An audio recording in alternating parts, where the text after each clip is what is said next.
ఇది ఎక్కడి న్యాయం అని అడుగుతున్నాం.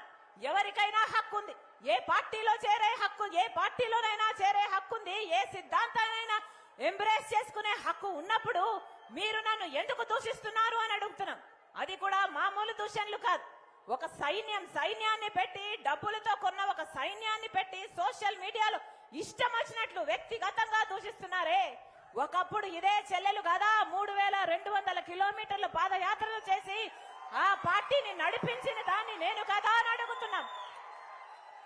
ఒకప్పుడు ఇదే చెల్లెలు కదా సమైక్య ఆంధ్ర కోసం ఒక ఉద్యమం చేసింది ఇదే చెల్లెలు కదా, తెలంగాణలో ఓదార్పు యాత్ర చేసింది ఇదే చెల్లెలు కదా, ఇదే చెల్లెలు కదా బాయ్ బాయ్ కే బాబు అని ఒక క్యాంపెయిన్ నడిపి ఆ రోజు చంద్రబాబును దించిన మీ చెల్లెలు కదా అని అడుగుతున్నాం. అలాంటిది ఈరోజు నా గురించి, నా భర్త గురించి ఇష్టం వచ్చినట్లు, నాకు దగ్గరైన వాళ్ళ గురించి ఇష్టం వచ్చినట్లు దూషణలు చేస్తున్నారే. దేవుడన్న వాడు ఉన్నాడు, దేవుడన్న వాడు చూస్తున్నాడు.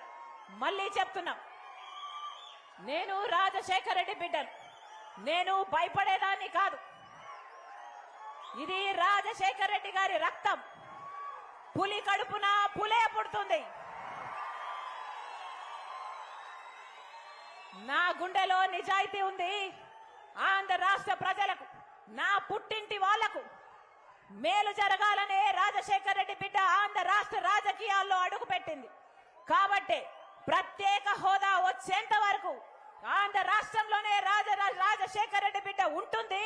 పోలవరం ప్రాజెక్టు కట్టేంత వరకు ఆంధ్ర రాష్ట్రాన్ని వదిలిపోదు రాజశేఖర రెడ్డి బిడ్డ. మనకు రాజధాని రావాలి.